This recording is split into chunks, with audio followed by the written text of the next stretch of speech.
ஆண்டவராகிய இயேசு கிறிஸ்துவின் இணையற்ற இன்ப நாமத்திலே உங்கள் அனைவருக்கும் அன்பின் நல் வாழ்த்துக்களை தெரிவித்துக் கொள்கின்றேன். கர்த்தருடைய விசேஷித்த ஆசீர்வாதமும் அவருடைய பரிபூர்ணமான கிருபையும் உங்கள் அனைவரையும் தாங்கி வழி நடத்துவதாக. செப்டம்பர் மாதம் 3வது ஞாயிற்றுக்கிழமை.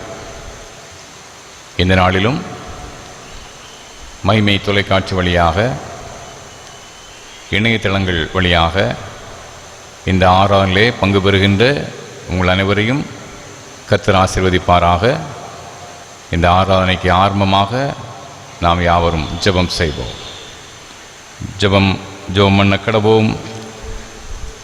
அன்பின் ஆண்டவரே, ஆசீர்வாதமான இந்த மனமகிழ்ச்சி நாளின் கால வேளைக்காக நன்றி. உடைய திருமுகத்தை நோக்கி பார்க்க நீ தந்த வாய்ப்பிற்காக நன்றி. இணையதளங்கள் வழியாக இந்த ஆராதனையிலே பல்வேறு இடங்களிலே இருந்து, பல்வேறு நாடுகளிலே இருந்து நாங்கள் பங்கு பெறுகின்ற பாக்கியத்தை தந்திருக்கிறீர். நன்றி. இந்த ஆராதனை கர்த்தர் பொறுப்பெடுத்துக் கொள்ளும். பங்கு பெறுகின்ற ஒவ்வொருவரையும் பேர் பேராக குடும்பமாக ஆசீர்வதியும். இயேசு கிறிஸ்து மூலம் மிகுந்த மனத்தாழ்மையோடு வேண்டிக் கொள்கின்றோம் நல்ல பிதாவே, ஆமேன். ஆண்டுடைய பரிசுத்தமுள்ள நாமத்துக்கு மகிமை உண்டாக. நாம் யாவரும் எழுந்து நின்று கீதங்களிலே 235வது பாடல், கீதங்கள் 235, அருள் ஏராளமாய் பெய்யும் உறுதி வாக்கிதுவே என்ற பாடல்.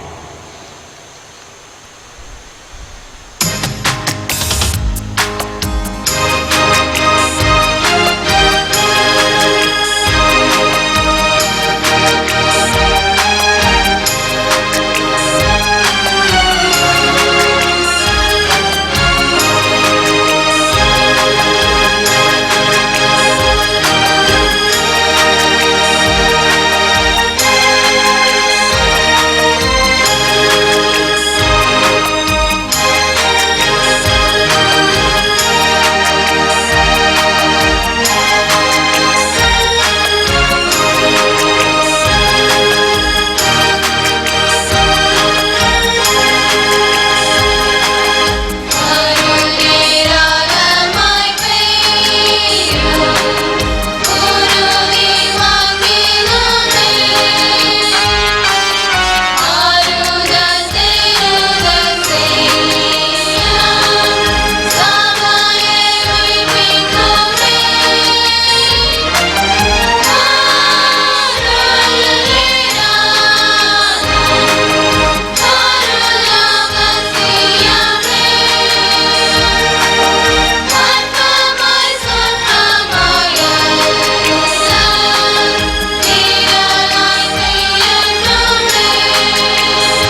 பூமியின் குடிகளே, எல்லாரும் கர்த்தரை கம்பீரமாய் பாடுங்கள்.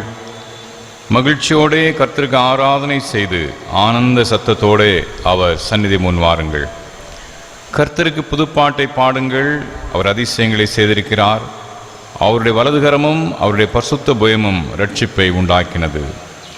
நம்முடைய தேவனாய கர்த்தரை உயர்த்தி அவருடைய பரிசுத்த பர்வதத்திற்கு நேராக பணியுங்கள். நம்முடைய தேவனாய கர்த்தர் பரிசுத்தமுள்ளவர். ஜெபம் பண்ண கடவோம். கர்த்தருடைய சன்னிதானத்திலே நம்முடைய பாவங்களை மனத்தாழ்மையோடு அறிக்கை செய்வோம். மன்னிப்பதற்கு தயவு பெருத்த ஆண்டுடைய கரத்திலே பாவம் மன்னிப்பு நிச்சயத்தை நாம் பெற்றுக்கொள்வோம். பொதுவான பாவரிக்கையை நாம் யாவரும் இணைந்து கருத்தை உணர்ந்து நாம் ஏறெடுப்போமாக. சர்வ வல்லமையும் மிகுந்த இரக்கமுள்ள பிதாவே, தப்பிப்போன ஆண்டுகளைப் போல அந்த வழிகளை விட்டு வழிவலைந்து போனோம். மிகுந்த யோசனைகளுக்கும் விருப்பங்களுக்கும் இணங்கி நடந்தோம். பரிசுத்த விரோதமாக குற்றம் செய்தோம். செய்திகளை செய்யாமல் காரியங்களை செய்யாமல் எங்கள் சுகமே இல்லை. ஆனால் ஆண்டவரே, எங்கள் கர்த்தராகிய இயேசு கிறிஸ்துவின் மூலமாக மனித அருட்சித வாக்குத்தத்தின்படி நிர்வாகின குற்றம் தப்பதிகளை மேல் பொறுமையாயிரும். பாவத்தை நிமித்தம் துக்கப்படுங்களை சீர்படுத்தும். இறக்கமுள்ள பிதாவே, பரிசுத்த நாமத்தை மகிமை உண்டாக்கும்படி நம் தேவபக்தி நீதியும்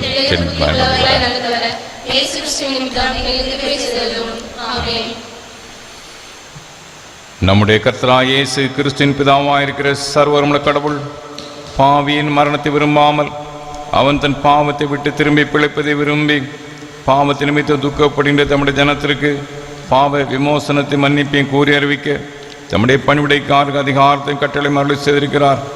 மெய்யாய் மனம் திரும்பி தம்முடைய பரிசுத்த சுவிசேஷத்தை உண்மையாய் விசுவாசிக்கிற யாவருக்கும் அவர் பாவங்களை மன்னித்து விமோசனம் செய்கிறார். ஆகையால் கடைசியிலே அவருடைய நித்திய ஆனந்தத்தை சேரத்தக்கதாய் இத்தருணத்தில் நாம் செய்கிறவருக்கு பிரியமாயிருக்கவும் இனி உயிரோடு இருக்கும் நாளெல்லாம் மாசில்லாமல் பரிசுத்தமுடராய் நடக்கவும் அவர் நமக்கு மெய்யான மனம் திரும்புதலையும் தம்முடைய பரிசுத்த ஆவியையும் அருளச் செய்வாராக. பரமண்டலங்களில் இருக்கிற எங்கள் பிதாவே, உடைய நாம் பரிசுத்தப்படுவதாக, உடைய ராஜ்யம் வருவதாக, சித்தம் பரமத்தை செய்யப்படும் போல பூமி செய்யப்படுவதாக. அப்பத்தை ஒரு மாற்று நாம் மன்னிக்கிறது எங்களை சோர்ந்து பிரவேசிக்க பண்ணாமல்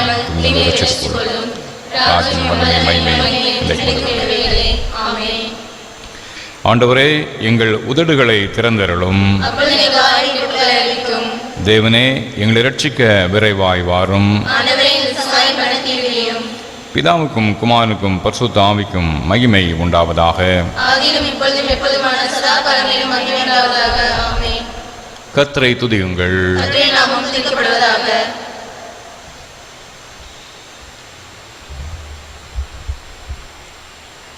முறையை வாசிக்கும்படியாக கொடுக்கப்பட்டுள்ள சங்கீதம் 37ஆம் சங்கீதம் 1ஆம் வசனம் முதல் 12ஆம் வசனம் வரை. 37ஆம் சங்கீதம் 1ஆம் வசனம் முதல் 12ஆம் வசனம் வரை.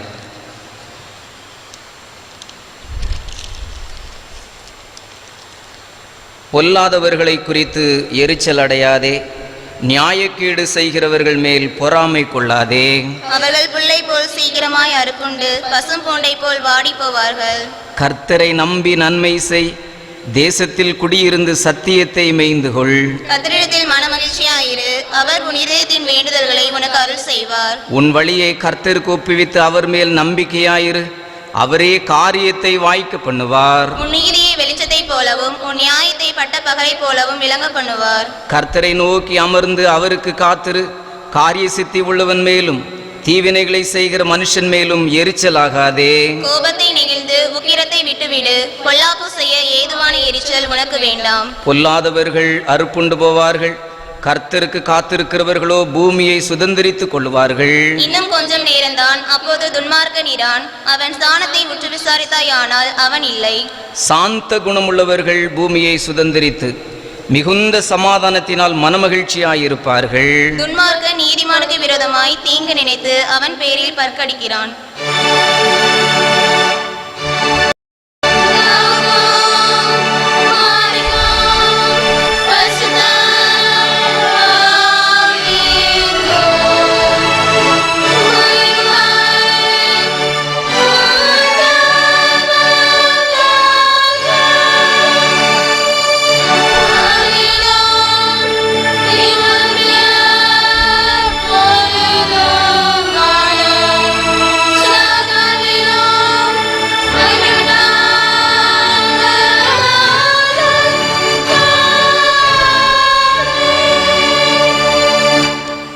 தயவுசெய்து உட்காருங்கள். முதலாவது ஒரு சிறப்பு பாடல். பாடல் புத்தகங்களிலே இருக்க வாய்ப்பில்லை, சில துண்டு பிரதிகளிலே இந்த பாடல் இருக்கலாம். ஆனால் தொலைக்காட்சிகளிலே பல முறை கேட்ட பாடல் தான், எனவே தெரிந்தவர்கள் இணைந்து பாடலாம். அனைத்தையும் அருளிடும், எனக்கென தந்திடும், வலக்கரம் என்னை உயர்த்திடும் என் தேவனே என்ற பாடல் நாம் யாவரும் இணைந்து உற்சாகத்தோடு பாடலாம்.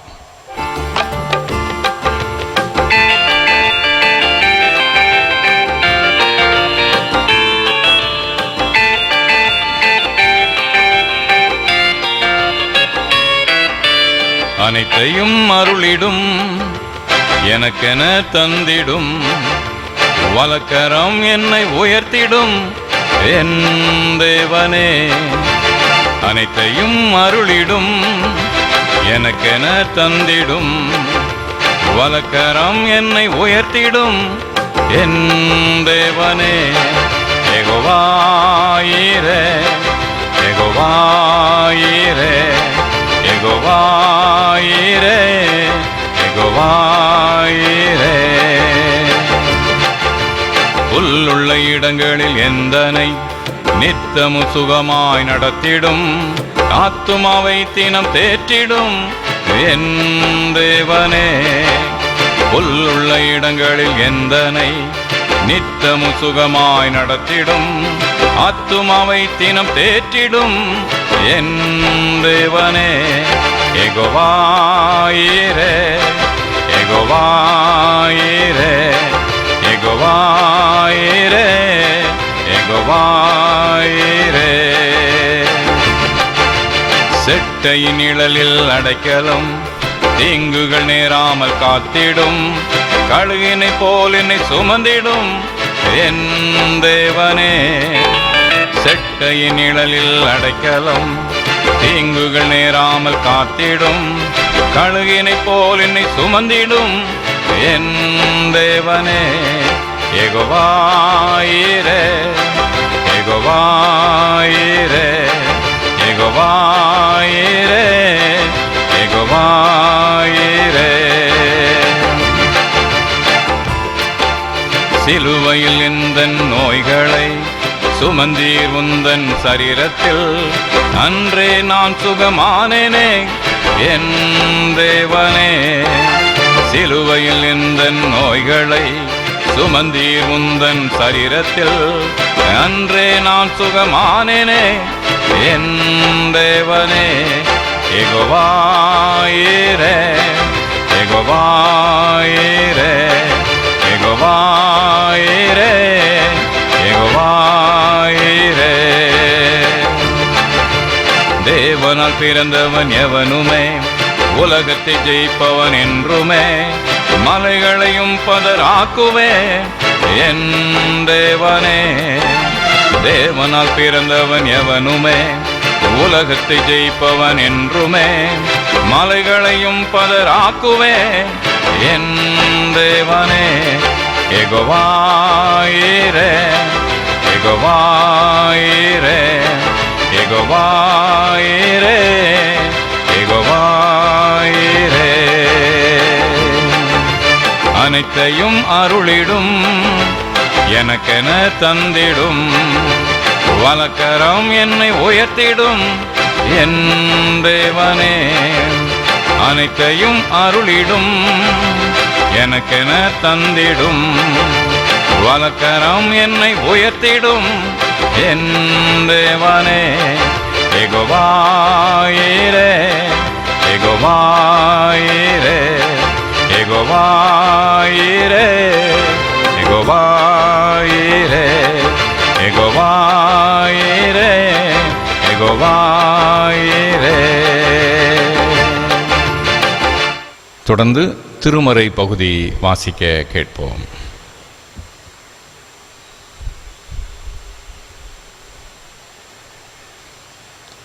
வாசிக்கும்படியாக குறிக்கப்பட்ட திருமறை பகுதி ஏசாயா தீர்க்கதரிசியின் புஸ்தகம் 50ஆம் அதிகாரம் 4ஆம் வசனம் முதல் 11ஆம் வசனம் வரை. ஏசாயா 50ஆம் அதிகாரம் 4ஆம் வசனம் முதல். இளைப்படைந்தவனுக்கு சமயத்திற்கேற்ற வார்த்தை சொல்ல நான் அறியும்படிக்கு கர்த்தராகிய ஆண்டவர் எனக்கு கல்விமானி நாவை தந்தருளினார். காலைதோறும் என்னை எழுப்புகிறார். கற்றுக்கொள்கிறவர்களைப் போல நான் கேட்கும்படி என் செவியை கவனிக்க செய்கிறார். கர்த்தராகிய ஆண்டவர் என் செவியை திறந்தார். நான் எதிர்க்கவும் இல்லை, நான் பின்வாங்கவும் இல்லை. அடிக்கிறவர்களுக்கு என் முதுகையும் தாடை மயிரை பிடுங்குகிறவர்களுக்கு என் தாடைகளையும் ஒப்பு கொடுத்தேன். அவமானத்துக்கும் உமிழ் நீருக்கும் என் முகத்தை மறைக்கவில்லை. கர்த்தராகிய ஆண்டவர் எனக்கு துணை செய்கிறார். ஆகையால் நான் வெட்கப்படேன். நான் வெட்கப்பட்டு போவதில்லை என்று அறிந்திருக்கிறேன். ஆதலால் என் முகத்தை கற்பாறையை போலாக்கினேன். என்னை நீதிமானாக்குகிறவர் சமீபமாயிருக்கிறார். என்னோட வழக்காடுகிறவன் யார்? ஏகமாய் நிற்போமாக. யார் எனக்கு எதிராளி? அவன் என்னிடத்தில் வரட்டும். இதோ கர்த்தராகிய ஆண்டவர் எனக்கு துணை செய்கிறார். என்னை ஆக்கினைக்குள்ளாக தீர்க்கிறவன் யார்? இதோ அவர்கள் எல்லோரும் ஒரே வஸ்திரத்தைப் போல பழசானவர்கள். பொட்டுப்பூச்சி அவர்களை அரிக்கும். உங்களில் எவன் கர்த்தருக்கு பயந்து அவருடைய தாசனில் சொல்லை கேட்டு தனக்கு வெளிச்சம் இல்லாததினால் இருட்டிலே நடக்கிறானோ அவன் கர்த்தருடைய நாமத்தை நம்பி தன் தேவனை சார்ந்து கொள்ள கடவன். இதோ நெருப்பை கொளுத்தி அக்கினி பொறிகளால் சூழப்பட்டிருக்கிற நீங்கள் அனைவரும் உங்கள் அக்கினி தீபத்திலும் நீங்கள் மூட்டின அக்கினி ஜுவாலையிலும் நடவுங்கள். வேதனையில் கிடப்பீர்கள். என் கருத்தினால் இது உங்களுக்கு உண்டாகும் என்பது வாசிக்கும்படியாக குறிக்கப்பட்ட திருமறை பகுதி வாசித்தாயிற்று.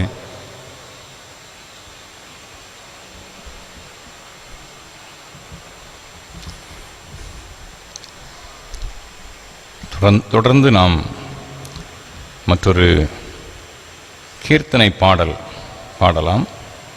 கீதங்களிலே 531வது பாடல். அமர்ந்தவாறே இந்த பாடலை நாம் பாடுவோம். கீதங்கள் 531வது பாடல்.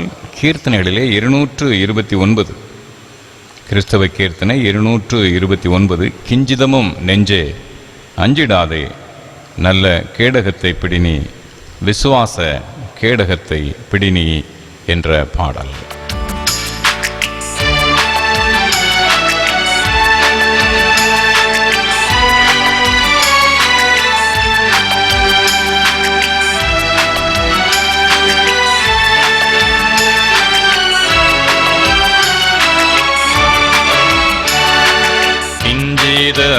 நெஞ்சே அஞ்சிடாதே, நல்ல கேடகத்தை பிடினி, விசுவாச கேடகத்தை பிடினி.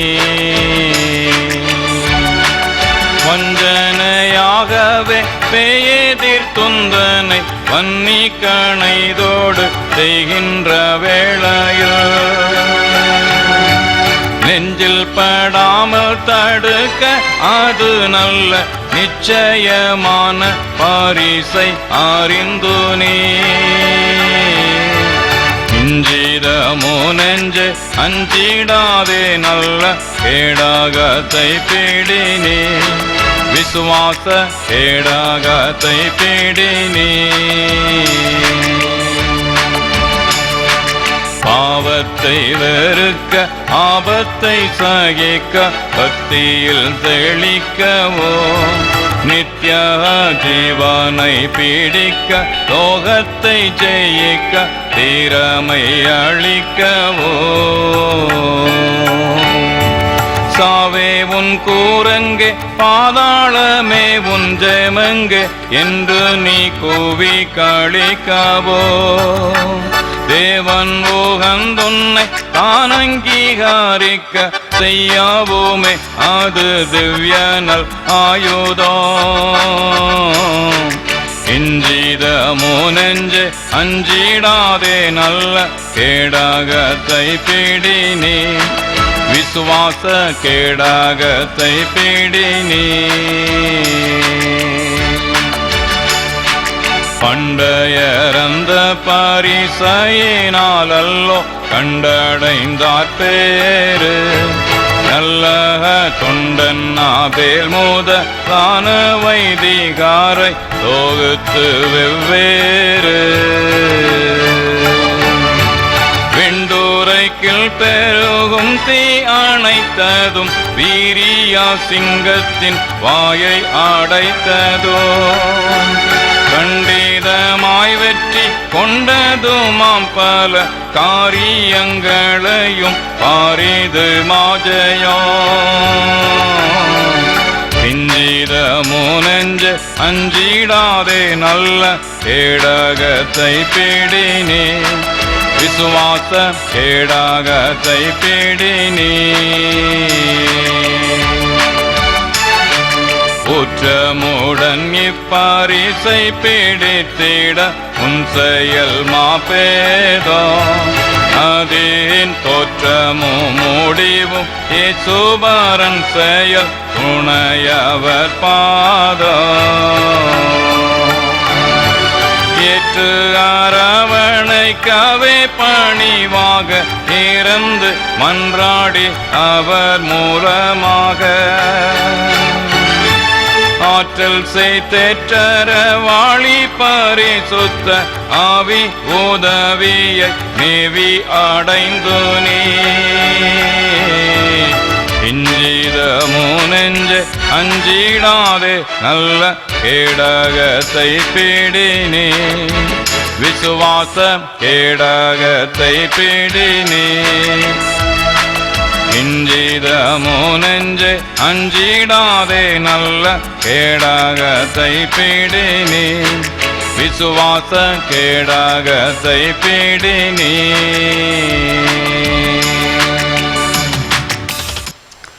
தொடர்ந்து நம்முடைய விசுவாசத்தை அப்போஸ்தலர் விசுவாச பிரமாணத்தின் மூலமாக நாம் அறிக்கை செய்வோம். யாவரும் சேர்ந்து சொல்வோம். வானத்தையும் பூமியையும் படைத்த சர்வபிதாவாகிய தேவனை விசுவாசிக்கிறேன். ஒரே குமாரனாகிய நம்முடைய நாதர் இயேசு கிறிஸ்துவை விசுவாசிக்கிறேன். அவர் பரிசுத்தாவினாலே கன்னியினால் திருப்பதி பிறந்தார். கொஞ்ச காலத்தில் பாடுபட்டு உண்டு மறித்து அடக்கமிடப்பட்டு பாவம் செய்யினார். 3ஆம் நாள் மரித்தோடு எழுந்தெழுதினார். பரம்புக்கு ஏறி செல்லப்பிதாவாக்கிய இரண்டாவது வாசித்திருக்கிறார். இந்த உயிரோரை மறித்தோடு ஞாயிற்கு வருவார். பரிசுத்தா விசுவாசிக்கிறேன். பரிசுத்த சபையும் ஐக்கியமும் பாவ மன்னிப்பும் செல்வித்திடனும் நித்திய ஜீவனை விசுவாசிக்கிறேன். ஆமென். பிதா குமாரன் பரிசுத்த ஆவியின் நாமத்தினாலே ஆமென். ஆண்டவராகிய இயேசு கிறிஸ்துவின் இணையற்ற இன்ப நாமத்திலே உங்கள் அனைவருக்கும் அன்பின் நல் வாழ்த்துக்களை தெரிவித்துக் கொள்கின்றேன். செப்டம்பர் மாதம் 3வது ஞாயிற்றுக்கிழமை ஆகிய இந்த நாளிலே கர்த்தருடைய வார்த்தையை தியானிப்பதற்கு ஆதாரமாக 20ஆம் சங்கீதத்தை நான் தெரிந்து கொண்டேன்.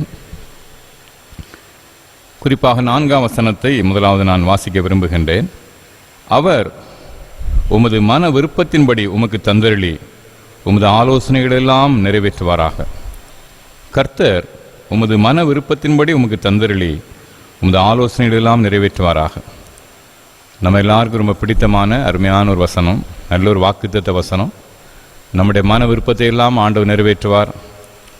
நம்முடைய ஆலோசனைகளை கேட்டு அவர் செயல்படுவார்ங்கிறலாம் ரொம்ப சிறப்பான நாம் யாவரும் வாஞ்சிக்கின்ற ஒரு வசனம். ஆனால் அந்த சங்கீதத்தை நீங்கள் பார்த்தீங்கன்னா ஒரு யுத்த சூழ்நிலையை குறிக்கின்ற ஒரு சங்கீதம். 20ஆம் சங்கீதமும் 21ஆம் சங்கீதமும் ஒரு யுத்த சூழ்நிலை. அந்த யுத்த சூழ்நிலையில் இங்கே ஆண்டவர் தங்களுக்கு வெற்றி தருவார் என்ற நம்பிக்கையோடு பாடப்படுகின்ற ஒரு பாடல். நம்முடைய வாழ்விலே யுத்த சூழ்நிலை என்பது தேசங்களுக்கு இடையேயான யுத்தத்தை பற்றியது அல்ல. நம்முடைய ஆன்மீக வாழ்விலே ஏற்படுகின்ற யுத்தங்கள், நம்முடைய ஆவிக்குரிய வாழ்விலே பல்வேறு விதமான யுத்தங்களை நாம் சந்திக்கின்றோம். அவைகளிலே நாம் வெற்றி பெற என்ன செய்ய வேண்டும்? அதான் இந்த நாளிலே அடிப்படையான ஒரு செய்தி. முதலாவது நாம் செய்ய வேண்டியது 20ஆம் சங்கீதம் 1ஆம் வசனம் சொல்கிறது, ஆபத்து நாளிலே கர்த்தர் உமது ஜெபத்தை கேட்பாராக. நம்முடைய ஆன்மீக வாழ்வின் யுத்தத்திலே நாம் வெற்றி பெற வேண்டும் என்றால் முதலாவது நம்முடைய வாழ்விலே காணப்பட வேண்டியது ஜெப வாழ்வு. ஆபத்து நாளிலே கர்த்தர் உமது ஜெபத்தை கேட்பாராக. நம்முடைய ஜெபத்தின் மூலமாக நாம் ஆன்மீக எதிரியை வெற்றி கொள்ள முடியும் என்பது வசனம் நமக்கு திட்டவட்டமாக விளக்குகிறது. 1 யோவான் 2ஆம் அதிகாரம் 15-16 சொல்லுகிறது. அது எதிரி நமக்கு யார், ஆன்மீக வாழ்விலே யார் நம்முடைய எதிரி என்று நமக்கு சுட்டி காட்டுகிறது. 1 யோவான் 2:15-16 உலகத்திலும் உலகத்தில் உள்ளவைகளிலும் அன்பு கூறாதிருங்கள். ஒருவன் உலகத்தில் அன்பு கூர்ந்தால் அவனிடத்திலே பிதாவின் அன்பு இல்லை. ஏனெனில் மாம்சத்தின் இச்சையும் கண்களின் இச்சையும் ஜீவனத்தின் பெருமையுமாகிய உலகத்தில் உண்டான இவைகளெல்லாம் பிதாவினால் உண்டானவைகள் அல்ல, அவைகள் உலகத்தினால் உண்டானவைகள். உலகத்தினால் உண்டானவைகள் பிதாவினால் உண்டானவைகள் என்று இந்த உலகத்தின் சூழ்நிலைகளை இரண்டாக யோவான் அங்கே பிரித்து எழுதுவதை பார்க்கிறோம். உலகத்தின் காரியங்கள் மாம்சத்தின் இச்சை, கண்களின் இச்சை, ஜீவனத்தின் பெருமை போன்ற காரியங்கள். தீமையான காரியங்களுக்கு எதிராக போராடுகின்ற ஒரு வாழ்க்கை முறையை கிறிஸ்தவர்களாகி நீங்களும் நானும் அமைத்துக் கொள்ள வேண்டும். கண்களின் இச்சை, மாம்சத்தின் இச்சை, வாழ்விலே பெருமை பாராட்டிக் கொள்வது, இவை எல்லாவற்றையும் விட்டுவிட்ட ஒரு சிறப்பான வாழ்வை நாம் அமைத்துக் கொள்ள வேண்டும் என்று அங்கே அவர் போதிக்கிறார். எபேசியர் 6ஆம் அதிகாரத்தில் அது இன்னும் கொஞ்சம் விளக்கமாக வரும். எபேசியர் நிருபம் 6ஆம் அதிகாரம் பவுலடியார் அழகாக எழுதுகிறார். 12ஆம் வசனத்தில் எபேசியர் 6:12 மாம்சத்தோடு இரத்தத்தோடு மட்டுமல்ல, துரைத்தனங்களோடும் அதிகாரங்களோடும் பிரபஞ்சத்தின் அந்தகார லோகாதிபதிகளோடும் வான மண்டலங்களில் பொல்லாத ஆவிகளை சேனைகளோடு நமக்கு போராட்டம் உண்டு. இப்படி ஆன்மீக வாழ்விலே நம்முடைய போராட்டம் கண்களின் இச்சை, மாம்சத்தின் இச்சை, ஜீவனத்தின் பெருமை, அது ஒரு பக்கம். அதை தாண்டி இன்னொரு வகையான போராட்டம் இருக்குது. மாம்சத்தோடு இரத்தத்தோடு மட்டுமல்ல, துரைத்தனங்களோடும் அதிகாரங்களோடும். துரைத்தனம், அதிகாரம், ஆளுகையை பற்றி பேசுது. இயேசுடைய வாழ்விலேயே அவருக்கு பகைஞராக வந்தவர்கள் ஆட்சி செய்தவர்கள் தான். சதுசேயர், பரிசேயர், ஏரோதியர், பிரதான ஆசாரியர்கள், சனகரிம் சங்கத்தார் ஆட்சி புரிந்தவர்கள் தான் இயேசுக்கு விரோதமாக எழுந்து கடைசியாக அவரை கொலை செய்கிறார்கள். ஆதி திருச்சபையிலும் அங்கே ஆட்சி புரிந்தவர்கள் தான் திரும்பவும் சீடர்களை துன்புறுத்தியது சனகரிம் சங்கம், யூதர்களின் மூப்பர்கள், இன்னுமாக ரோம அதிகாரிகள். இன்னும் அதிகார வர்க்கம்தான் ஆதி திருச்சபையிலும் அப்போஸ் நடவடிக்கைகள் வாசிக்கும் போது கிறிஸ்துவுக்கு எதிராக செயல்படுகிறார்கள். 1ஆம் நூற்றாண்டு முழுவதும் 2ஆம் நூற்றாண்டிலும் கிறிஸ்துவுக்கு பின் நீங்கள் பார்த்தீங்கன்னா ஆளு வர்க்கம் அனைத்தும் ஆண்டவருடைய பிள்ளைகளுக்கு விரோதமாகவே செயல்பட்டனர். ரோமராயனுடைய அங்கே அதிகாரிகள் ஆரம்பித்து எல்லா அதிகார வர்க்கமும் கிறிஸ்துவின் பிள்ளைகளுக்கு எதிராகவே செயல்பட்டார்கள். 4ஆம் நூற்றாண்டு பிறகுதான் அந்த சூழ்நிலைகள் மாறுகிறது. அதுவரை அதிகாரிகள் ஆளு வர்க்கம் எப்போதுமே கிறிஸ்தவத்துக்கு எதிராகவே செயல்பட்டதை திருச்சபையின் வரலாறு திட்டமும் தெளிவுமாக நமக்கு வெளிப்படுத்துது. அன்புக்குரியவர்களே, இப்படிப்பட்ட ஒரு சூழ்நிலையிலே அந்த போராட்டம் நடந்துக்கிட்டே தான் இருக்குது. இப்போவும் நீங்கள் வட இந்தியாவில் மிஷினரிகளாக பணி செய்கின்ற சகோதரர்களை விசாரிப்பீங்கன்னா சாதாரண மக்களிடமிருந்து முதல்ல கொஞ்சம் பிரச்சனைகள் வரும். மாம்சத்தோடும் ரத்தத்தோடுன்னு போட்டிருக்காருல பவுலடியார் எபேசியர் 6:12. அதுபோல் சாதாரண மக்கள்கிட்ட வரும். பிறகு அந்த கஷ்டம் மிஷினரிகளுக்கு யார் கொடுக்க ஆரம்பிப்பாங்கன்னா துரைத்தனங்களும் அதிகாரங்களும். பெருமள காவல்துறை செயல்படுவார்கள். ஒரு கட்டத்தில் நீதித்துறையே செயல்பட ஆரம்பிக்கும். மிஷினரி பணித்தளங்களிலே ஆழமான செயல்பாடுகளிலே மக்கள் இறங்குகின்ற பொழுது துரைத்தனங்களும் அதிகாரங்களும் அங்கே இறங்கி கிறிஸ்தவத்துக்கு விரோதமாக செயல்படுறத நம்ம எங்கும் பார்க்கிறோம். குறிப்பாக மிஷினரி சகோதரிகள் பணித்தளத்தில் உள்ளவங்களை விசாரித்தா அநேக நிகழ்வுகளை அவர்கள் சொல்வார். எனவே துரைத்தனங்கள், அதிகாரங்கள் என்று பல்வேறு விதமான போராட்டங்கள் மனித வாழ்வில் இருக்குது. அந்தகார லோகாதிபதிகள், தீமையின் சக்திகள் இந்த பல்வேறு விதமான போராட்டங்களை ஒரு கிறிஸ்தவன், ஆண்டுடைய பிள்ளைகள் நாம் சந்திக்கிறோம். இப்போ இதை வெற்றி கொள்வதற்கான ஒரே ஆயுதம், சிறப்பான ஆயுதம் கர்த்தர் உம்முடைய ஜெபத்தை கேட்பாராக. ஜெபம் மிக மிக முக்கியமானது. அப்போ தீய சக்திகளை, தீய சத்துவங்களை வெற்றி கொள்வதற்கான இந்த ஆவிக்குரிய போராட்டத்திலே, ஆன்மீக போராட்டத்திலே நாம் ஏறெடுக்க வேண்டிய முதல் காரியம் ஜெபம்.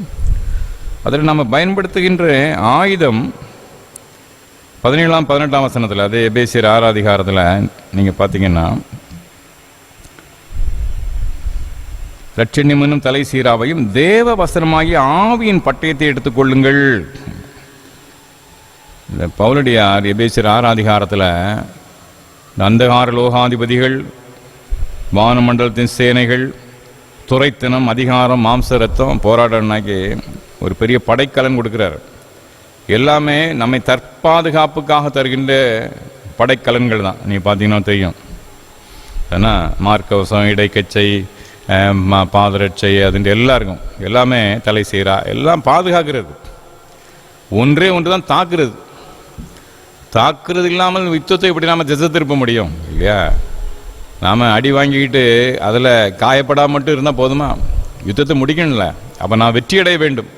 அங்கே நமக்கு இருக்கின்ற ஒரே அங்கே அஃபென்ஸ், நம்ம தாக்குகின்ற ஆயுதம் பட்டயம்தான். அது என்னது? வேத வசனமாகிய பட்டயம். அப்போ கர்த்தருடைய வசனம், வசனமும் ஜெபமும் இணைந்து செல்ல வேண்டும். ஆன்மீக போராட்டத்திலே நான் வெற்றி அடைய வேண்டும் என்றால் ஜெபமும் கர்த்தருடைய வார்த்தையும் இணைந்து செல்ல வேண்டும். கர்த்தருடைய வார்த்தையை வாசித்து தியானித்து கீழ்ப்படிந்து நம்முடைய ஜெப தூபங்களை ஏறெடுக்கின்ற பொழுது இந்த போராட்டங்களிலே, ஆன்மீக போராட்டத்திலே நாம் வெற்றி அடைய முடியும் என்பதை நாம் உணர்ந்து கொள்ளலாம். அன்பார்ந்த சகோதர சகோதரிகளே, ஒரு யுத்த சூழலில் எழுதப்பட்ட சங்கீதம் இது. கிறிஸ்தவர்களாகிய உங்களுக்கு எனக்கும் இந்த தாவீது செய்த அந்த யுத்தத்திற்கும் நமக்கு சம்மந்தம் கிடையாது. நம்முடைய வாழ்வில் யுத்தம் என்பது ஆன்மீக போராட்டம். இந்த ஆன்மீக போராட்டத்தில் நான் வெற்றி அடைய முதலாவது நாம் பயன்படுத்த வேண்டிய ஒரு கருவி ஜெபம். அந்த ஜெபத்தை நாம் கருத்தோடு வேத வசனமாகிய பட்டயத்தோடு இணைத்து நாம் அங்கே செயல்படுத்த நாம் அழைக்கப்படுகின்றோம். இரண்டாவதாக அர்ப்பணம்.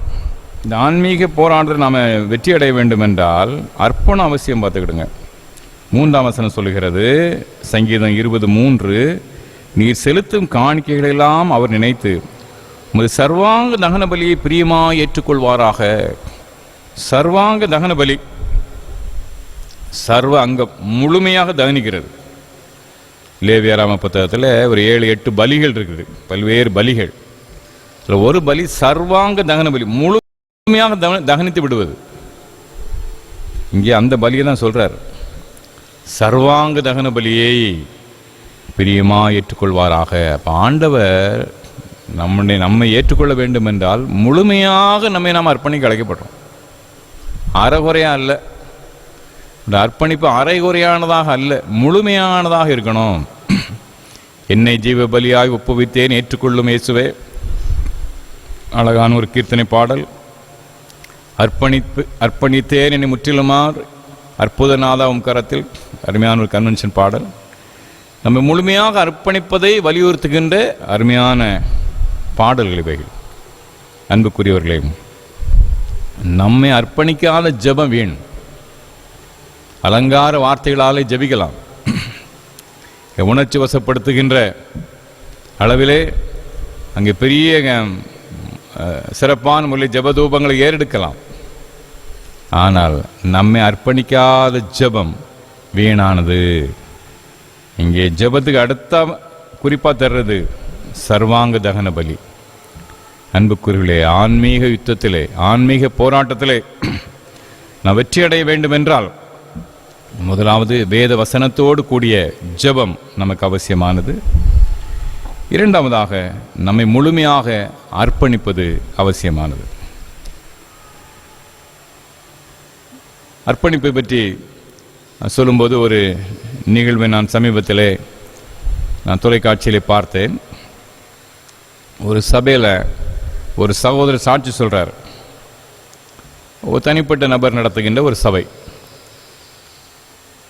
என்ன சொல்கிறார் என்றால், இதுவரைக்கும் நான் வேறு ஒரு சபைக்கு போயிட்டு இருந்தேன்.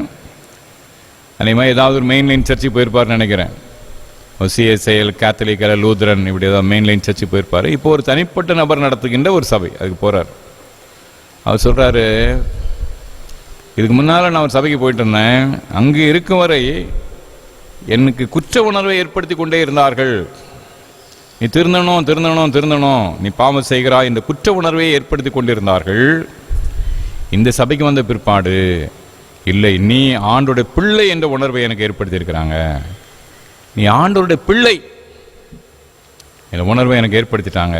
அந்த வாழ்க்கையில் எனக்கு பெரிய ஒரு நிம்மதியை தந்து விட்டது என்று அவர் சொல்றார். நம்ம ஆண்டோடைய பிள்ளை தான், நல்ல சந்தேகமே கிடையாது. நம்ம ஒவ்வொருவரும் ஆண்டோடைய பிள்ளை. யோவான் 1:12 சொல்கின்றபடி அவர் மேலே விசுவாசம் வைக்கிற நம்ம எல்லாருமே அவருடைய பிள்ளைகள், அதில் சந்தேகமே கிடையாது. ஆனால் நம்முடைய தவறுகள் சுட்டி காட்டப்பட வேண்டுமா இல்லையா? ஒரு பெற்றோருடைய அன்புக்குரிய பிள்ளைகளாக நாம் இருக்கிறோம். ஆனால் ஒருவேளை நாம் தவறு செய்தாலும், குற்றங்கள் இழைத்தாலும், ஏன் ஒருவேளை ஜெயிலுக்கே போனாலும் அந்த பெற்றோர் பிள்ளைங்கிற பந்தம் அறுந்து போகாது. உண்மைதான், பிள்ளை என்னாலும் பிள்ளை தான். ஆனால் ஒரு மகனோ மகளோ தவறான வாழ்க்கை முறைகளை சென்று கொண்டிருந்தால் அந்த தாய் தந்தையோட உள்ளம் வேதனை அடையுமா அடையாதா? பரவாயில்ல, நல்ல பையன், நல்ல பிள்ளை, தப்பு செய், எவ்வளோ தப்பு நான் செய்துக்க, எவ்வளோ நாள் என்னை கேவலப்படுத்திக்க, பரவாயில்ல, அப்படி இந்த பெற்றோர் சொல்வார்களா? அன்புக்குரியவர்களே, ஆண்டவரை மகிமைப்படுத்துவது நம்முடைய நோக்கம் அல்லவா? எத்தனை இடத்துல வருது, பிதாவை மகிமைப்படுத்துங்கள், மகிமைப்படுத்துங்கள், மகிமைப்படுத்துங்கள். இயேசு கிறிஸ்து எத்தனை இடத்துல போதிக்கிறார், பவுலடியார் எத்தனை இடத்துல சொல்றாரு. அப்போ அதை நான் செய்ய மாட்டேன், நான் என்ன தவறையும் நான் பண்ணிகிட்டே இருப்பேன், என்னால் நான் கடவுளுடைய பிள்ளை. இந்த உணர்வை ஒரு போதகர் ஏற்படுத்துகிறார் என்றால் அவர் மெச்சத்தக்கவரா? அது ஒரு தவறான போதனை அல்லவா? அன்புக்குரிய சகோதர சகோதரிகளை, அநேக நேரங்களில் தவறுகளை தவறு என்று சுட்டி காட்டாமல், எல்லாம் கடவுள் மன்னிச்சாச்சு, நீ கடவுளுடைய பிள்ளை, நீ என்னதும் பண்ணிக்கலாம் என்ற உணர்வை ஊட்டி அவர்களிடமிருந்து ஏராளமான காணிக்கைகளை பெற்றுக்கொள்கிற தனிப்பட்ட ஊழியர்கள் பெருகிவிட்ட ஒரு காலத்தில் இருக்கிறோம். ஆண்டவர் சொன்னபடி தவறான ஊழியர்கள் பெருகிவிட்ட ஒரு காலம். நான் மனசில் நினச்சிக்கிட்டு இருந்தேன், இவர் இப்படி செயல்பட்டு இருக்கு, இப்படி சாட்சி சொல்லிட்டு இருக்காரு என்று நான் யோசிச்சுக்கிட்டு இருந்தேன். அதே மாதிரி அதெல்லாம் சொல்லி முடித்த உடனே லட்சக்கணக்கான ரூபாயை ஒரு சூட்கேஸ் வச்சு அவர் கையில் கொடுக்குறாரு. ஆண்டவர் என்கிட்ட சொன்னார், நீ என்ன எப்படி வேண்டுமென்றாலும் வாழ்ந்து கொள்ளலாம், நீ எப்படி வேண்டுமென்றாலும் சம்பாதித்து கொள்ளலாம், நீ எப்போதும் நீ ஆண்டோடைய பிள்ளை தான், அவருடைய ஆசீர்வாதத்தை பெற்றுக்கொள்வாய், நீ திருந்த வேண்டிய அவசியமே இல்லை என்று ஒரு போதகர் சொன்னார். அவர் உங்களுக்கு மிக அருமையான போதகர், அவர் லட்சக்கணக்கான ரூபாயை மேடையில் கொடுக்க நீ தயாராக இருக்கிற. அன்பான சகோதர சகோதரிகளை, எவ்வளவு கொடுமையான காலத்தில் நாம் இருக்கிறோம் இல்லை? அநேக புதிய ஏற்பாட்டு பக்தர்கள் இதை மிக மிக கடினமாக கடிந்து கொள்கிறார்கள். அந்த வசங்களெல்லாம் எடுத்து பேச ஆரம்பித்தா அது நீண்ட பிரசங்கமாகும். இப்படிப்பட்ட செய்திகள் வல வருகின்ற ஒரு காலத்தில் இருக்கிறோம். குற்ற உணர்வுகளை எடுத்து போட்டுவிட்டு நீ எப்போதும் கடவுளுடைய பிள்ளை தான் என்று சொல்லுவீங்க. இங்கே மேலோட்டமாக போதிக்கின்ற போதகர் நெருங்கிவிட்ட ஒரு காலத்தில் நம்ம சர்வாங்க தகன பலியாக நம்மை அர்ப்பணிக்க நம்ம அழைக்கப்படுறோம். அறகுறையாக அர்ப்பணிக்க அல்ல. ஆன்மீக யுத்தத்திலே நாம் வெற்றி அடைய வேண்டும் என்றால் சர்வாங்க தகன பலியாக நம்மை நாம் அர்ப்பணிக்க, முழுமையாக நம்மை ஒப்பு கொடுக்க நாம் அழைக்கப்படுறோம். முதலாவது ஆன்மீக யுத்தத்தில் வெற்றியடைய நாம் ஜெபிக்க அழைக்கப்படுகிறோம். அந்த ஜெபம் வேண்டியெல்லாம் கேட்டு பெற்றுக்கொள்கின்ற ஜெபம் அல்ல, அங்கே வார்த்தையோடு வேத வசனத்தோடு கூடிய இணைந்த ஒரு ஜெபமாக இருக்கணும். ரெண்டாவது அர்ப்பணம், அரைகுறையான அர்ப்பணம் அல்ல, முழுமையாக சர்வாங்க தகன பலியாக நம்ம அர்ப்பணிக்கின்ற ஒரு அர்ப்பணம் நமக்கு அவசியம். மூன்றாவது ஐக்கியம் ரொம்ப அவசியம். பார்த்துக்கிடுங்க, ஐக்கியம் ரொம்ப முக்கியமானது. புதிய ஏற்பாட்டின் அந்த வாழ்க்கை, ஆதி திருச்சபையின் வாழ்க்கை முறையை பார்த்தீங்கன்னா எப்போதும் அவங்க கூடி ஜெபிக்கிறாங்க, கூடி ஆராதிக்கிறாங்க. அது ரொம்ப ரொம்ப முக்கியமானது. இந்த சங்கீதத்திலையும் நீங்கள் அந்த வசனங்களை வாசித்து பார்த்தீங்கன்னா 5ஆம் வசனம், நாங்கள் உம்முடைய ரட்சிப்பினாலே மகிழ்ந்து. இன்னுமாக 7ஆம் வசனத்தில், நாங்களோ எங்கள் தேவனாய கர்த்தருடைய நாமத்தை குறித்து மேன்மை பாராட்டுவோம். 8ஆம் வசனம், நாங்களோ எழுந்து நிமிர்ந்து நிற்போம். 9ஆம் வசனம், நாங்கள் கூப்பிடும் நாளிலே ராஜாங்கள் செவி கொடுப்பாரா. நாங்கள் நாங்கள் நாங்கள் நண்பர், நான் ஏன் காரியம், என்னுடைய விஷயம் அல்ல. நாங்கள் சபையாக இணைந்து ஆராதிக்கின்ற இஸ்ரவேலில் தாவீதின் காலத்தில் 12 கோத்திரம் அவனோடு இணைஞ்சிட்டு, அங்கே 12 கோத்திரம் இணைந்து யுத்தத்தை சென்றாங்க. ஒன்னொன்று தனித்தனி கோத்திரம், ரூபன், சிமியோன், லேவி, யூதா, இசக்கா, செபுலோன், பென்யமீன் வரைக்கும் 12 கோத்திரம். ஆனால் யுத்தத்துக்கு செல்லும் போது 12 கோத்திரமும் ஒரே சேனையாக சென்றார்கள். நாங்கள் அந்த உணர்வு நமக்கு அவசியம் பார்த்துக்கிடுங்க. நம்முடைய பாரத தேசத்தில், இந்த இந்திய நாட்டில் நாம் ஆண்டவருக்காக சாட்சி பகர வேண்டும் என்றால் நம்மளும் ஒற்றுமை ரொம்ப அவசியம். திருச்சபை இந்த நாட்களில் அதிகமாக பிரிந்து கிடக்கிறது. அதில் இந்த ஆடல் பாடல் கோஷ்டிகள் வந்த பிறகு அது இன்னும் ரொம்ப மோசமாயிட்டு. இந்த தனிப்பட்ட போதகர்கள் வந்த பிற்பாடு அது இன்னும் மோசமாயிட்டது. மெயின்லைன் சர்ச்சஸ்ன்னு சொல்கிற நமக்குள்ளும் அங்கே தேர்தல் போன்ற காரியங்கள் நிமித்தமாக நாம் பிரிந்து கிடக்கிறோம். திருச்சபையில் இணைந்து இசைந்து சாட்சி பெற வேண்டிய ஒரு காலத்தில் நம்ம பிரிஞ்சு கிடக்கிறோம். இது மிகுந்த மன வேதனை உண்டு பண்ணின்ற ஒரு காரியம். எல்லாரும் வாழணுங்கிற என்ன இருக்கணும் பார்த்துக்கிடுங்க. அது ரொம்ப முக்கியம். ஆண்டவர் கற்றுத்தந்த அந்த ஜெபத்தை எடுத்துக்கிடுங்க. கர்த்தருடைய ஜெபம், பரமண்டலங்களில் இருக்கிற எங்கள் பிதாவே, என் பிதாவில் எங்கள் பிதாவே, அன்றன்னுள்ள அப்பத்தை எங்களுக்கு இன்று தாரும், எங்களுக்கு விரோதமாக குற்றம் செய்து நாம் மன்னிக்கிறது போல எங்கள் குற்றங்களை மன்னியும், எங்களை சோதனைகள் பிரவேசிக்க பண்ணாமல். எப்படி ஒரு ஜெபம் பாருங்க. நான் எனக்கு இந்த சுயநலம் மிகுந்த ஒரு காலத்தில் அனைவருக்காக இணைந்து ஜெபிக்கிறது எவ்வளோ முக்கியம். நம்ம ஒவ்வொருவருக்கும் குடும்பம் இருக்குது, குடும்பத்தின் காரியங்களை பொறுப்போடு பார்க்கின்ற பொறுப்பு நமக்கு இருக்குது. அது உண்மைதான், அதில் சந்தேகமே கிடையாது. அவருடைய குடும்பத்திற்குரிய பொறுப்புகளை நம்ம பார்க்கணும். ஆனால் அதுவே நம்முடைய உலகமாயிடக்கூடாது. குடும்பத்துக்கு வெளியே மாபெரும் ஒரு உன்னதமான குடும்பம் இருக்குது, ஆவிக்குரிய குடும்பம் திருச்சபை. திருச்சபை நல்வாழ்வை குறித்து நாம் அக்கறை இருக்கணும். நம்முடைய தேசத்தின் நல்வாழ்வை குறித்து அக்கறை இருக்கணும்.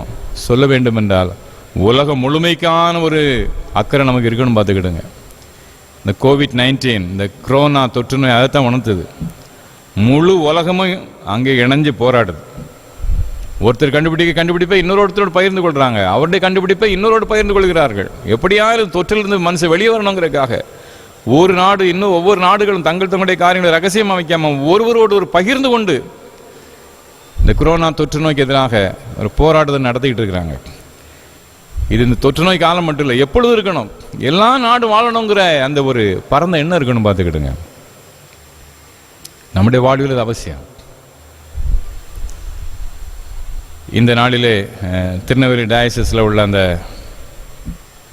தலைப்பு, ஞாயிற்றுக்கிழமைக்கு தலைப்பு சர்வதேச சமாதானம் அல்ல உலக சமாதானம். அதான் தலைப்பு. இன்னைக்கு உலகம் முழுசும் நல்லா இருக்கணும் என்ற எண்ணம் நமக்கு இருக்கணும். நான் என்கிற அந்த நிலையிலிருந்து திருச்சபை, நம்முடைய தேசம், உலகம், உலகத்தின் குடிமக்கள் என்கின்ற அந்த ஒரு பரந்த எண்ணம் வரைக்கும் நாம போகணும். பார்த்துக்கிடுங்க. கடந்த வாரத்தில் நம்முடைய நாட்டுக்காக வாங்கப்பட்ட 5 ரஃபேல் மிக மிக நவீன போர் விமானம், 5 போர் விமானங்கள் ஹரியானாவில் உள்ள அம்பாலா அங்கே இராணுவ தளத்திலே அவைகள் பிரதிஷ்டை செய்யப்பட்டன. அந்த நேரத்தில் 3 சமயத்தை சேர்ந்தவர்கள், சீக்கிய சமயத்தை சேர்ந்த ஒரு குரு, இஸ்லாமிய சமயத்தை சேர்ந்த ஒரு குரு, கிறிஸ்தவ சமயத்தை சேர்ந்த ஒரு குரு, 3 பேரும் பிரார்த்தனை செய்தாங்க. இஸ்லாமியரும் அந்த சீக்கியரும் ஹிந்தியில் பண்ணாங்க, நமக்கு அது விளங்கவில்லை. ஆனால் இங்கே கிறிஸ்தவ அந்த போதகர் ஆங்கிலத்தில் பண்ணார். எல்லாரும் நம்ம அநேகர் அதை கேட்டிருப்பீங்க, வாட்ஸ்அப்பில் அது பலர் அதை பார்த்துருப்பீங்க. அதில் அருமையான ஜெபத்தை ஏறெடுத்தார். முதல்ல எடுத்தோடனே 46ஆம் சங்கீதத்தை அவர் வாசித்தார். 46ஆம் சங்கீதத்தை வாச உடனேயே அவருடைய இறையில் கூர்மை புரிந்து விட்டது எனக்கு. 46ஆம் சங்கீதம் இருக்குது பார்த்தீங்களா, அது போருக்கு எதிரான சங்கீதம். 46ஆம் சங்கீதம் போருக்கும் போர் ஆயுதங்களுக்கு எதிரான ஒரு சங்கீதம். அதை அவர் வாசித்த உடனேயே அவருடைய மனநிலை புரிந்து விட்டது. பார்த்தீங்கன்னா 46ஆம் சங்கீதம் 9ஆம் வசனம், அவர் பூமியின் கடைமுனை மட்டும் யுத்தங்களை ஓய பண்ணுகிறார். யுத்தங்களை ஓய பண்ணுகிறார். யுத்தத்தில் வெற்றி கொடுக்கிறார்ல, யுத்தத்தை ஓய பண்ணுகிறார். வில்லையும் ஈட்டியையும் முறிக்கிறார். ரதங்களை நெருப்பினால் சுட்டரிக்கிறார். ரதங்கிறது அந்த காலத்தில் மிக வேகமாக செல்கின்ற விமானம் போன்றது. அந்த காலத்தில் உள்ள நவீன கருவி, யுத்த கருவி ரதம். நெருப்பினால் சுட்டரிக்கிறார். அன்பார்ந்தவர்களே, நம்முடைய ஆண்டவர் உலக சமாதானத்தை, அனைத்து மக்களும் வாழ வேண்டும் என்ற ஒரு சூழ்நிலையை அவர் உருவாக்க விரும்புகிறார். அந்த பாஸ்டருடைய பேர் எசேக்கியேல் போலம் அவருடைய பேர். ஆந்திராவை சேர்ந்தவர். ஆனால் கிட்டத்தட்ட 34 ஆண்டு காலம் ஹரியானாவில் அவர்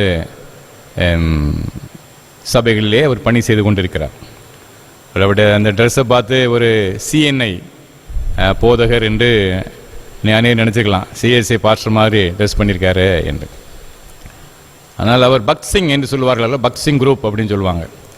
அந்த பக்சிங்காலே ஏற்படுத்தப்பட்ட ஒரு ஃபெலோஷிப், அதில் தான் அவர் ஆயர். ஒரு இண்டிபெண்டன்ட் பாஸ்டர். அவர் ஒரு தனிப்பட்ட சபையிலே, பக்சிங் குரூப் சபையில் தான் அவர் ஆயராக இருக்கிறாரு.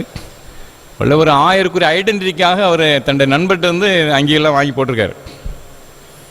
ஏன்னா இப்படியும் அவர் பெரிய லெவலில் இன்டர்நேஷ்னல் ஃபிகர்ஸ் எல்லாம் வந்து இருக்கிற ஒரு இதில் ஒரு கிறிஸ்தவ போதகர் அப்படின்னா அதுக்குன்னு ஒரு ஐடென்டிட்டி வேணும் இல்லையா? ஒரு லேமேன் மாதிரி நிற்க முடியாது. அதனால் தன் நண்பரிடமிருந்து அவர் அங்கி கேடல் எல்லாம் அவர் அங்கே வாங்கி அதை போட்டுக்கொண்டு அந்த இது செய்தார். ஆனால் அது 2ஆம் பட்சமானது. அவருடைய ஜெபம் ரொம்ப ஆழமானது. தெரிந்து கொண்ட அந்த பேசேஜ் 46 சங்கீதம் மிக மிக அருமையானது. அதை விட மேன்மையானது அவர் செய்த ஆழமான ஜெபம். பொதுவாக இப்படிப்பட்ட இண்டிபெண்டன்ட் பாஸ்டர்ஸ் அவங்க எப்படி ஜெபம் பொதுவாக இருக்கும் அப்படின்னா, ஆண்டவரே இந்த ரஃபேல் விமானத்தை வைத்து எதிராளிகளை நொறுக்கும், ஜெயத்தை தாரும், வெற்றியை தாரும், அப்படி இப்படின்னா அவங்களுடைய ஜெபம் பொதுவாக அப்படி தான் இருக்கும். ஆனால் அவர் அருமையாக ஜெபித்தார். இல்லை போட்ட அங்கிக்கு அவர் மரியாதை கொடுக்க வேண்டாமா என்னவோ அழகான ஜெபம் அவருக்கு அமைந்தது. நான் அவரோட ஃபோனில் பேசினேன். ஃபோனில் பேசி அவரை பாராட்டினேன். அன்பார்ந்தவர்களே, எங்களுடைய தேசத்தின் தலைவர்களுக்கு ஞானத்தை தாரும். எனக்கு எடுத்த உடனே அவர் அந்த முதல் 3 வரியிலேயே இயேசு கிறிஸ்துவின் மூலமாக இந்த உலகத்துக்கு நிகழ்ந்த சுவிசேஷத்தை அழகாக சொல்லிட்டார். சரிதானே? அழகாக சொல்லிட்டு இயேசு கிறிஸ்து உலகத்தில் வந்து மக்களுக்காக வாழ்ந்து மரித்து அவர் உயிர் தெழுந்த தெய்வங்கிறத முதல்ல எடுத்த உடனே அழகாக முத்தாய்ப்பாக சொல்லிட்டாரு. பிற்பாடு தேச தலைவர்களுக்கு ஞானத்தை கொடு. எதற்காக? உலகமெங்கும் சமாதானமாய் வாழ. எதிராளியை இந்த 5 ரஃபேல் விமானங்கள் மூலமாக அடிக்கட்டும், நொறுக்கட்டும், அப்படி அவர் ஜெபிக்கல. சமாதானம் நிலவட்டும், மக்கள் சுபிட்சமாக வாழட்டும். அழகான ஒரு ஜெபம் பார்த்துக்கிடுங்க. அன்புக்குரியவர்களே, திருச்சபையில் அங்கமாக இருக்கின்ற நீங்களும் நானும் அவருடைய ஜெபத்திலிருந்தே ஒரு நல்ல பாடத்தை படிச்சுக்கணும். பைபிளே இருக்குது இல்லையா? நீங்கள் பார்த்தீங்கன்னா மீகா தீர்க்கதரிசன புத்தகம், ஏசாயா தீர்க்கதரிசன புத்தகம், அதில் எல்லாத்துலேயும் அங்கே யுத்தங்கள் ஓய்ந்து போகும் என்பதற்கான அநேக தீர்க்கதரிசன வாசகங்கள் இருக்குது. நம்முடைய தேசம், நம்முடைய உலகம் இன்னொரு யுத்தத்தை தாங்காது பார்த்துக்கிடுங்க. நான் ஏற்கனவே ஒரு நாள் இது சொன்னேன். இந்த உலகத்தை பல தடவை முழுசுமாக சாம்பல் காடாக ஆக்குறதுக்கு அணுகுண்டு, ஹைட்ரஜன் பாம்பு எல்லாம் செய்து வச்சுருக்காங்க. இன்னொரு முழு நேர யுத்தத்தை, ஒரு உலக யுத்தத்தை இந்த உலகம் தாங்கவே தாங்காது. சமாதானம் ஒன்றே தீர்வு.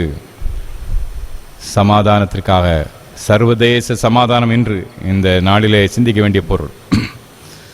உலக சமாதானத்துக்காக நாம் ஜெபிப்போம். நம்முடைய ஆன்மீக வாழ்விலே நம் ஆவிக்குரிய வாழ்வு வெற்றியடைய வேண்டும் என்றால் ஐக்கியம், தேசத்தின் ஐக்கியம் அவசியமோ அதுபோல நமக்கும் ஆண்டுடைய பிள்ளைகளை உங்களுக்கு எனக்கும் ஐக்கியமான சூழ்நிலை அவசியமானது. ஆன்மீக வாழ்விலே நாம் வெற்றியடைய வேண்டும் என்றால், நம்முடைய ஆவிக்குரிய போராட்டத்தில் வெற்றியடைய வேண்டும் என்றால், முதலாவது வேத வசனத்தோடு இணைந்த ஜெபம், இரண்டாவது முழுமையான அர்ப்பணம், மூன்றாவது சிறந்த ஒரு ஐக்கியம்.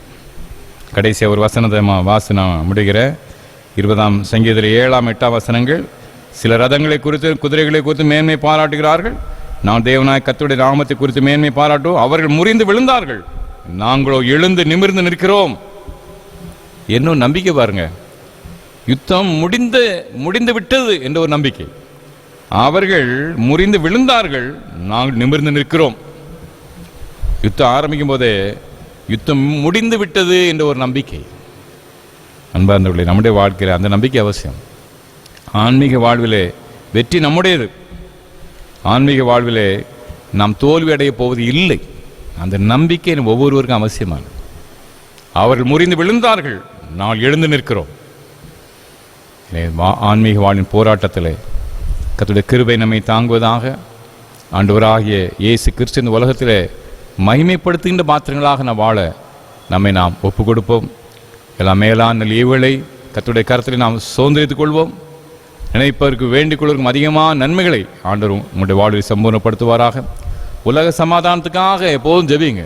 நம்முடைய வாழ்விலே நம்முடைய ஏறெடுக்கின்ற ஜெபத்தில் ரொம்ப குறுகிய வட்டத்தில் நம்முடைய ஜெபத்தை முடிக்காதபடி அகில உலக சமாதானத்துக்காக நாம் ஜெபிக்க நம்ம அழைக்கப்படும்.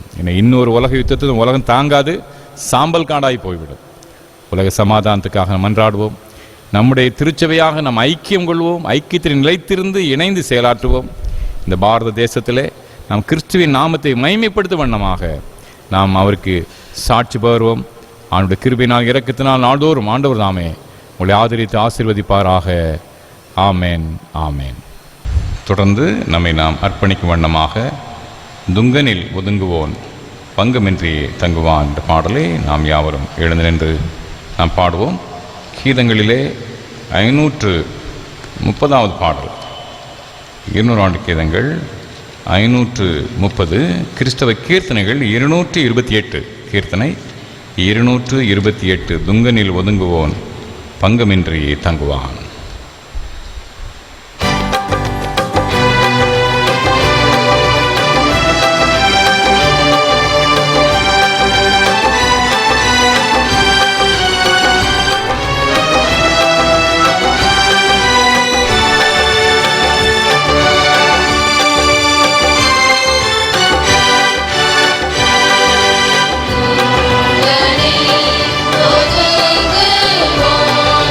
ஆ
ஜெபம் பண்ண கடவோம்.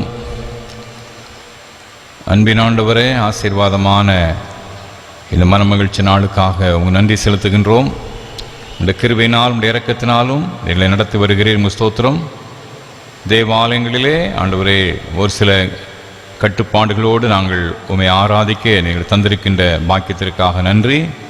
இருப்பினும் தொடர்ந்து இணையதளங்களின் வழியாகவும் ஆண்டவர் பல்வேறு இடங்களிலே இருந்து உம்மை நாங்கள் ஆராதித்து கொண்டிருக்கின்றோம். சமீபத்துக்கு மாத்திரமல்ல, தூரத்துக்கும் தெய்வம். உலகத்தின் எந்த மூலையில் இருந்தாலும் உங்களுடைய மகத்துவமான அன்பும் நாங்கள் மீது வைத்துக்கொண்ட விசுவாசமும் எங்களை ஒருங்கிணைக்கின்றது. எனவே நான் இணைந்து உம்மை ஆராதித்து உம்மை நாங்கள் மகிமைப்படுத்துகின்றோம். இந்த ஜெப தூபங்களை அங்கீகரியும். நன்மையினால் கிருபையினால் நம்முடைய சூட்டும். ஆண்டவரே, எங்கள் தேசத்தை ஆசீர்வதியும். தேசத்தின் தலைவர்களுக்கு வேண்டிய விசேஷ ஞான கிருபையை தாரும். இந்த கொரோனா தொற்று நோய் இந்த தேசத்தை விட்டு முற்றிலுமாக அகன்று போகட்டும். ஆண்டவர் உதவி செய்யும். பரம தகப்பனே, பல்வேறு தளர்வுகளை அறிவித்து வருகின்ற இந்த காலகட்டங்களிலே இந்த நோய் தொற்று ஆண்டு மீண்டும் வேகமெடுத்து பரவாதபடி ஆண்டவரை கட்டுக்குள்ளாக வைத்து சீக்கிரமாக முற்றுமுடிய இந்த நோய் தொற்றாண்டு தேசத்தை விட்டு அகன்று போகின்ற பாக்கியத்தை நீர் அருளி செய்யும். டோனாவர் திருச்சபைக்காக நன்றி. ஆண்டவரே, இந்த கிராமத்தை சேர்ந்த மக்கள் பல்வேறு இடங்களில் இருக்கிறாங்க. அவள் எல்லாரையும் பேர் பேராக குடும்பமாக நீர் ஆசீர்வதியும். ஆண்டவரே, இந்த ஆராதனையிலே பல்வேறு சபைகளை சேர்ந்த பிள்ளைகள் ஆண்டவரே மகிமை தொலைக்காட்சி வழியாக இணையதளம் வழியாக பங்கு பெறாங்க.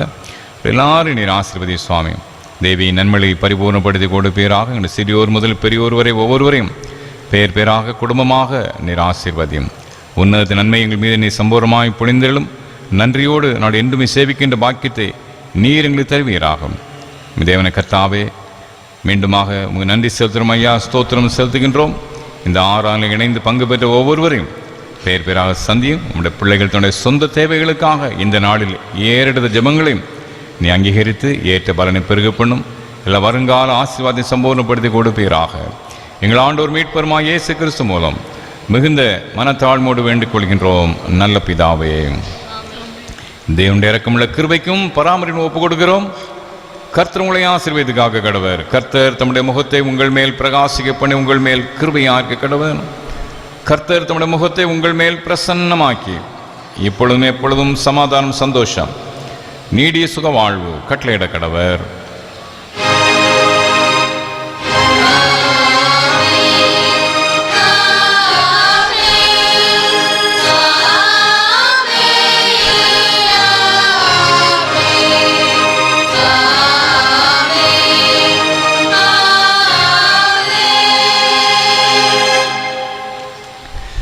நிறைவு கீதமாக கீதங்களிலே 593வது பாடல் பாடும். கீதங்கள் 593வது பாடல். கர்த்தர் தந்த ஈவுக்காக என்றென்றைக்கும் ஸ்தோத்திரம்.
ஜெபம் செய்வோம். எங்கள் கண்மலையும் எங்கள் மீட்பெருமாகிய கர்த்தாவே, எங்கள் வாயின் வார்த்தைகளும் எங்கள் இதயத்தின் தியானமும் எப்பொழுதும் உம்முடைய பரிசுத்த சன்னிதானத்திலே பிரீதியாயிருப்பதாக. கர்த்தர் உங்களோடு இருப்பாராக. யார் நன்றி. கர்த்தர் உங்களை ஆசீர்வதிப்பாராக. God bless you.